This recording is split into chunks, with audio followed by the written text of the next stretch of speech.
پیارے نبی امام الانبیاء رحمت للعالمین صلی اللہ علیہ وسلم نے اس مہینے کی بہت ساری فضیلتیں بیان فرمائی۔ شہر عظیم، شہر مبارک، شہر فیہ لیلۃ خیر من الف شہر، کہ عظیم مہینہ ہے جو تم پر سایہ کرنے والا ہے، برکتوں والا مہینہ ہے۔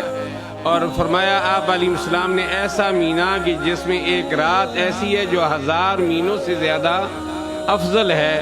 اور وہی ہمارے پیارے نبی علیہ السلام نے اس مبارک مہینے کو 3 عشروں پر تقسیم فرمایا اس کا پہلا جو عشرہ، پہلے 10 دن ہیں اللہ کی رحمت کے ہیں، اولہ رحمت، اور فرمایا کہ اس کے بعد جو درمیان والے 10 دن ہیں وہ بخشش و مغفرت کے ہیں، اور آخری جو 10 دن ہیں اللہ رب العزت سے انعام وصول، مزدوری وصول کرنے کے دن ہیں، یعنی جہنم سے آزادی کے دن ہیں۔ تو دعا ہے رحمت والا عشرہ تو ہم سے الوداع ہے، آخری مرحلے میں ہم اللہ سے اللہ کی رحمت کے امیدوار ہیں۔ اللہ رب العزت یعنی ساری امت پر اپنی رحمتوں کا نزول فرمائیں، اور اللہ زندوں اور مردوں کو اپنی رحمتوں سے نوازیں۔ اور یہ آخری مرحلہ جو ہے اللہ کریم، اس میں ہم اللہ کی رحمت کے یعنی سوال کرتے ہیں۔ تو رمضان المبارک جو ہے یہ بڑا عظیم اور بابرکت مہینہ ہے۔ ہمارے پیارے نبی امام الانبیاء صلی اللہ تعالی علیہ وسلم 2 ماہ سے ماہ رمضان کی تیاری شروع فرماتے تھے، ماہ رجب اور ماہ شعبان۔ اور آپ علیہ السلام رجب کا چاند دے کر دعا فرماتے کہ اے اللہ رجب اور شعبان میں ہمارے لیے برکتیں نازل فرما، اور اے اللہ ہمیں رمضان تک یعنی صحت اور سلامتی کے ساتھ پہنچا۔ یعنی آپ علیہ السلام کی تیاری رمضان کے لیے رجب سے شروع ہو جاتی تھی۔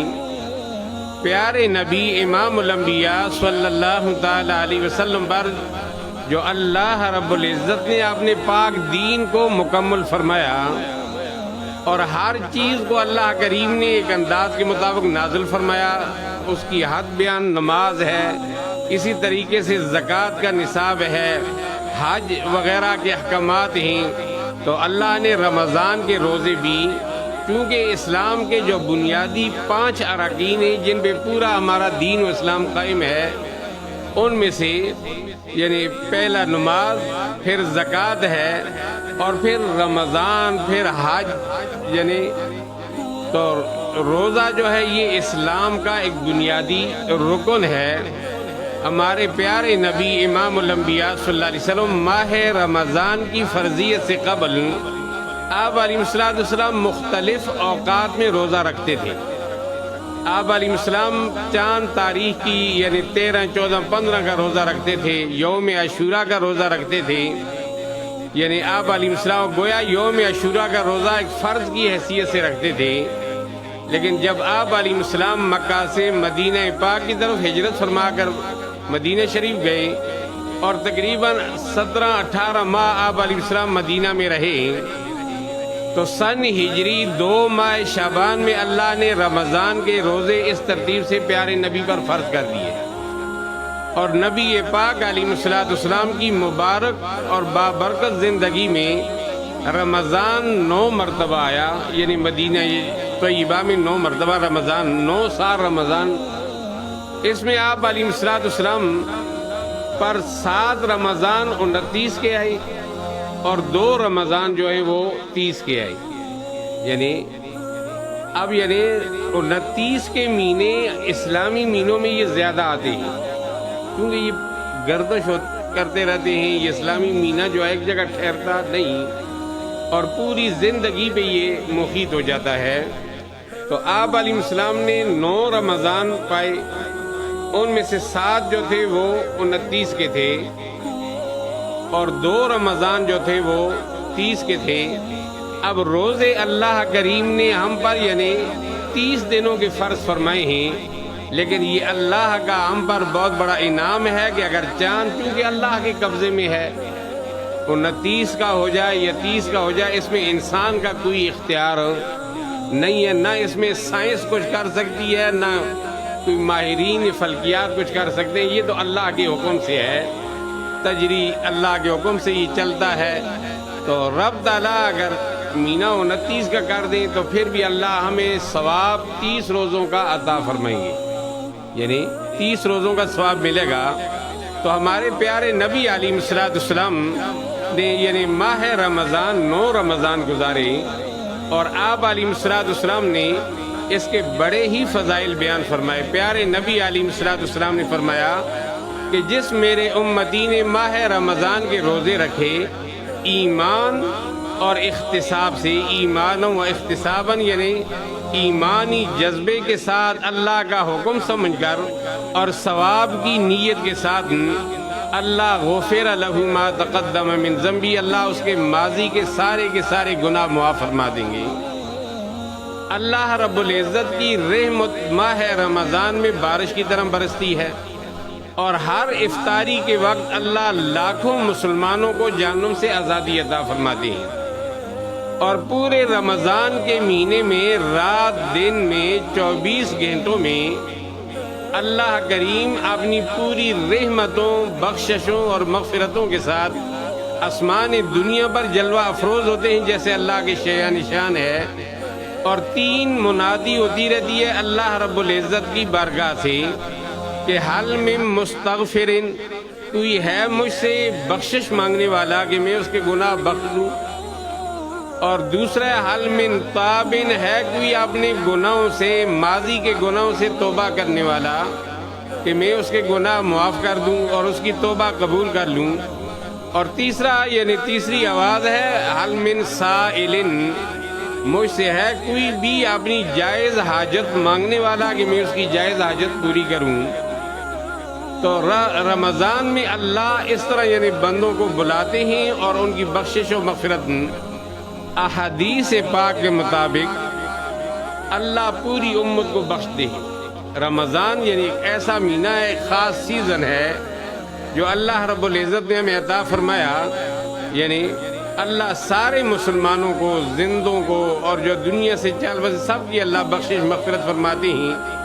ایک حدیث پاک کے مطابق 4 گناہگار ایسے ہیں اگر وہ اپنے گناہوں سے توبہ نہ کریں گے تو ان کے یعنی دعائیں اور ان کی بخشش زمین و آسمان کے درمیان معلق رہتی ہے، بخش اللہ انہیں بھی دیں گے لیکن وہ دل سے اگر توبہ کریں۔ اور فرمایا وہ 4 گناہگار یہ ہیں، ایک اپنے ماں باپ کا جو نافرمان ہے، والدین کا جو نافرمان ہے، فرمایا کہ جب تک اس گناہ سے وہ توبہ نہیں کرے گا، نہ شب برات میں بخشش، نہ ماہ رمضان میں بخشش، نہ لیلۃ القدر میں بخشش۔ تو جن جن خوش نصیبوں کے والدین حیات ہیں تو وہ تو انہیں راضی کر لیں، اور ہمارے پیارے نبی صلی اللہ علیہ وسلم کا ارشاد ہے کہ اللہ رسول کی رضا ماں باپ کی رضا میں ہے، اور اللہ کی ناراضگی ماں باپ کی ناراضگی میں ہے۔ حضرات صحابہ کرام رضوان اللہ علیہم اجمعین نے پوچھا یا رسول اللہ صلی اللہ علیہ وسلم، یہ جو والدین ہیں ان کا پس منظر کیا ہے، حقیقت کیا ہے کہ آپ پر جو نازل ہونے والی لا ریب کتاب قرآن کریم ہے اس میں رب تعالیٰ نے جہاں اپنی بندگی کا حکم دیا تو ساتھ ہی فرمایا وبالوالدین احسانا، اپنے ماں باپ کے ساتھ اچھا سلوک کیا جائے۔ تو یا رسول اللہ صلی اللہ علیہ وسلم ماں باپ کیا ہیں؟ تو پیارے نبی علیہ السلام نے اپنی زبان فیض ترجمان نبوت والی زبان سے فرمایا ہما جنتوں کا و ناروں کا، یہ بوڑھے جو ماں باپ ہیں یہ یا تو تمہارے لیے ذریعہ جنت ہیں یا ذریعہ جہنم ہے، یعنی اگر یہ راضی ہیں تو تمہاری جنت کنفرم ہے، اگر یہ کسی وجہ سے تمہارے قول فعل سے، حرکات و سکنات سے اگر والدین راضی نہیں ہیں تو پھر تمہارے لیے کیا ہے، جہنم ہے۔ اور پیارے نبی علیہ السلام نے فرمایا جنت ماں کے قدموں کے نیچے، فرمایا کہ بوڑھا باپ جو ہے یہ جنت کا درمیان والا دروازہ ہے، تم چاہو تو قائم رکھو جائے تو اس کو اپنے لیے گرا دو۔ تو پورے رمضان میں اللہ سب کی بخشش فرماتے ہیں، اور اللہ کرے ہم میں سے کوئی بھی ان گناہوں والا موجود نہ ہو، اللہ کرے امت میں کوئی بھی موجود نہ ہو، لیکن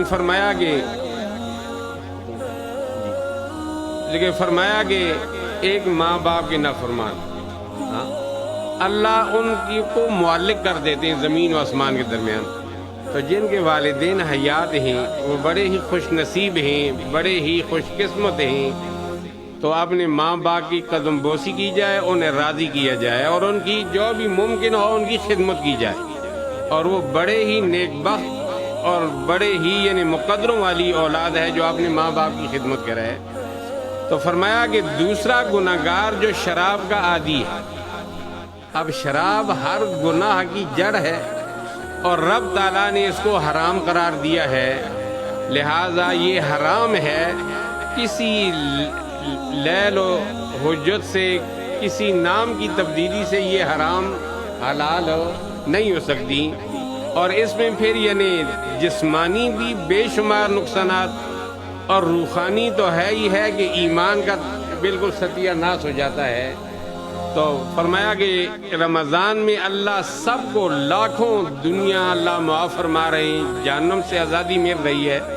لیکن اس گناہ میں اللہ نہ کرے کوئی مسلمان اگر مبتلا ہے اور عادی قسم کا یعنی وہ شرابی ہے، تو نہ شب برات میں، نہ رمضان میں، نہ لیلۃ القدر میں اس کی بخشش نہیں، جب تک آپ نے اس گناہ سے وہ سچے دل سے توبہ نہ کر لے. اور تیسرا فرمایا پیارے نبی علیہ السلام نے کہ رمضان میں اللہ لا تعداد بندوں کو معاف فرما رہے ہیں، لیکن میری امت کا تیسرا طبقہ وہ جو رشتے ناطے توڑنے والے ہیں، قطع رحمی کرنے والے ہیں، اپنے رشتہ داروں کو ناراض کرنے والے ہیں. فرمایا کہ اگر کوئی اس گناہ میں مبتلا ہوگا اس کی بخشش و مغفرت نہیں. پیارے نبی علیہ السلام کی تعلیمات اور قرآن کریم جو اللہ کا کلام ہے، اس میں اللہ کریم نے بھی اور رسول پاک صلی اللہ علیہ وسلم نے بھی ہمیں جوڑنے کا حکم دیا ہے، اور خاص طور پر جو رشتہ دار ہیں ان کے ساتھ صلہ رحمی کا حکم دیا ہے، قطع رحمی سے منع کیا ہے. قرآن کریم میں رب تعالیٰ فرماتے ہیں وَيَقْطَعُونَ مَا أَمَرَ اللَّهُ بِهِ أَن يُوصَلَ وَيُفْسِدُونَ فِي الْأَرْضِ. جس چیز کو اللہ نے جوڑنے کا حکم دیا تم اسے توڑ رہے ہو، اور اس سے تمہارے مسلم معاشرے میں بڑے فسادات اٹھیں گے اور تمہارے دل کے سکون اور گھروں کے چین اللہ ختم کر دیں گے. تو فرمایا کہ رمضان میں سب کی بخشش ہے، لیکن تیسرا طبقہ وہ ہے جو رشتے ناطے توڑنے والے ہیں. سیدنا حضرت ابو ہریرہ رضی اللہ تعالیٰ عنہ فرماتے ہیں قبیلہ بنو خشم کا ایک آدمی پیارے نبی علیہ السلام کی خدمت میں پہنچا، سلام پیش کیا اور پھر سوال کیا کہ یا رسول اللہ صلی اللہ علیہ وسلم، بندے کے اعمال میں سے اللہ کو جو عمل سب سے زیادہ پسند ہے وہ کون سا ہے؟ تو پیارے نبی علیہ السلام نے فرمایا اللہ اور اللہ کے رسول پر ایمان لانا. آمنت باللہ و ملائکتی و کتبی و رسولی، یعنی اللہ کی ذات پر، رسول اللہ کی ذات، رسالت اور ختم نبوت پر ایمان لانا. اللہ کو یہ ادا سب سے زیادہ کیا ہے؟ پسند ہے. پھر اس سائل نے کہا یا رسول اللہ صلی اللہ علیہ وسلم، اس کے بعد کون سا عمل زیادہ اللہ کو محبوب؟ تو آپ علیہ السلام نے فرمایا کہ صلہ رحمی، رشتہ داروں کے ساتھ جوڑ کرنا، ان کو آپس میں ملانا، ان کے ساتھ اچھا سلوک کرنا. ایمان باللہ اور ایمان بالرسول کے بعد اللہ کو مسلمان کا یہ عمل سب سے زیادہ پسند ہے. دیکھیں اگر ہم نے اس دنیا کو امن اور سکون کی جگہ بنانی ہے، اپنے گھر کو امن اور سکون کی اگر ہم نے گہوارہ بنانا ہے، تو یہ ایک اصول لکھا ہے اہل علم نے کہ شر ہمیشہ خیر کے ساتھ ختم ہوگا، شر سے کبھی بھی ختم نہیں ہوگا. کہ جیسے ہماری تقیہ کلام ہے ہمارے معاشرے میں کہ اگر اس نے ایک سنائی ہے تو وہ 2 سنے گا. یہ جیسے لوگ کیا دیکھیں اور جی بھائی دیکھیں گے آپ یعنی اینٹ کا جواب اس کو پتھر سے ملے گا. حضرت خواجہ نظام الدین اولیاء رحمہ اللہ تعالی علیہ کے خدمت میں ایک آدمی آیا جو ان کا مرید ہی تھا.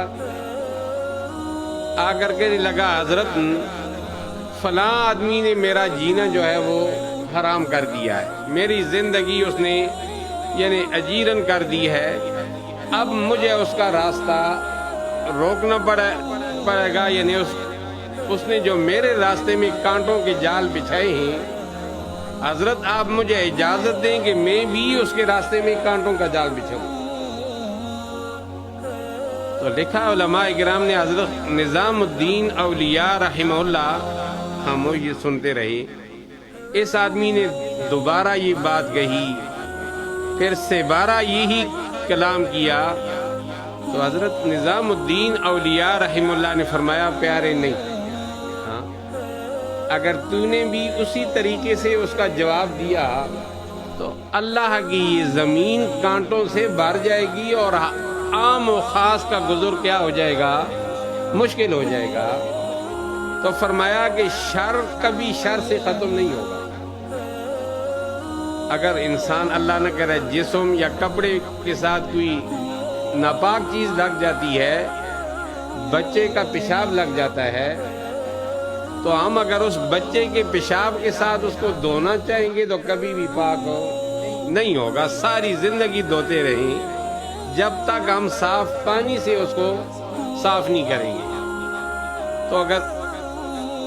تو مسلمانوں, اگر ہم نے اس دنیا کو امن اور سکون کی جگہ بنانی ہے, اگر یہ ہمارے گھر جنت کے مناظر, تو فرمایا کہ ہم نے برائی کا جواب اچھائی سے دینا ہے.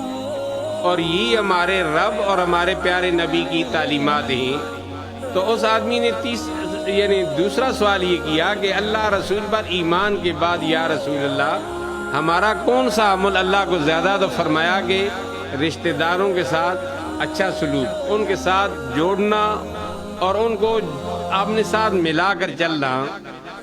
حضرت ابو ہریرہ رضی فرماتے ہیں اس آدمی نے تیسرا سوال کیا کہ یا رسول اللہ اس کے بعد؟ تو پیارے نبی علیہ السلام نے فرمایا اللہ کی مخلوق کو اچھائی کا حکم کرنا اور اللہ کے بندوں کو برائی سے روکنا. یعنی اللہ کی مخلوق کو اچھائی کا حکم کرنا اور اللہ کی مخلوق کے اندر اگر کوئی برائی دیکھیں تو عذرو خیرخواہ اور مسلمان اس کی وہ برائی ختم کرنے کی کوشش کریں. تو اس سائل نے یہ پوچھا یا رسول اللہ کہ اللہ کو ہمارا امر سب سے زیادہ محبوب, تو آپ علیہ السلام فرمایا ایمان لانا, اور پھر فرمایا کہ یعنی رشتہ داروں کے ساتھ جوڑنا, اور پھر فرمایا نیکی کا حکم کرنا برائی سے. تو تیسرا طبقہ اس امت کا جس کی رمضان میں بھی بخشش نہیں ہے, تو فرمایا وہ ہے کہ جو قطع رحمی کا شکار ہے, جو آپس میں توڑ کے رکھتے ہیں, ایک دوسرے سے ناراض ہیں. رب تعالیٰ کا ارشاد ہے ادفع باللتی ہی احسن, اے میرے بندے ہمیشہ برائی کا جواب اچھائی کے ساتھ دیا جائے اور انشاءاللہ دنیا اور آخرت میں اس کے اثرات اچھے ہوں گے. تو چوتھا طبقہ حدیث میں کہ جس کی رمضان میں بھی برکت یعنی بخشش نہیں ہے, اللہ نہ کرے کہ کوئی اس میں مبتلا ہو, تو فرمایا کہ وہ لوگ ہیں کہ جو کینہ پرور ہیں, یعنی جن کے سینوں میں کینہ ہے. اگر اس گناہ سے وہ توبہ نہیں کریں گے, رمضان کے ان مبارک لمحات خواہ وہ رحمت والا عشرہ ہے اور خواہ بخشش والا ہو, جہنم سے آزادی والا ہو, تو فرمایا ان کی بخشش نہیں. اب ایک ہے حسد, کینہ, بغض, یعنی بغض کسی کے کام کو ناپسند کرنا, اور کینہ یہ ہے کہ دل میں اس کو نقصان پہنچانے کے لیے تدبیریں بنانا. یعنی اس کو کینہ کہتے ہیں کہ یار میرا ہاتھ پہنچے گا نا تو میں یار افتخار صاحب کو یہ نقصان پہنچے گا، میں آسی صاحب کو یہ تو اس کو کینہ کہتے ہیں، اور یہ روح کی بیماریوں میں بہت بڑی بیماری ہے۔ ہاں، سینہ بے کینہ ہی جنت میں جائے گا، جو سینہ کینے والا ہے وہ کبھی جنت میں نہیں جائے گا۔ تو چوتھا طبقہ جس کی رمضان کے ان مبارک لمحات میں بھی بخشش نہیں ہے، اللہ نہ کرے کوئی مسلمان اس میں مبتلا ہو، تو فرمایا وہ کینہ پرور آدمی ہے۔ اور کینہ یہ ہے کہ کسی کے بغض میں، اس کی مخالفت میں دل میں یہ منصوبے بناتا رہے کہ موقع ملا نہ تو اس کو میں سبق سکھاؤں گا، اس کو میں نقصان خواہ پوری زندگی نہ پہنچا سکے، لیکن یہ ایک انسان کی فطرت ہے جس سے اسے تو فرمایا ان چار کی بخشش نہیں۔ اس کے علاوہ اللہ لا تعداد، جس کی تعداد اللہ جہنم سے آزادی، تو دعا ہے اللہ کریم ہمارا اس پروگرام میں جتنے حضرات سے ہمیں بھی اور جو سننے والے، اللہ ہمیں بھی جہنم سے آزادی نصیب فرمائیں، اللہ ہمارے ماضی کے سارے گناہ معاف فرما دیں۔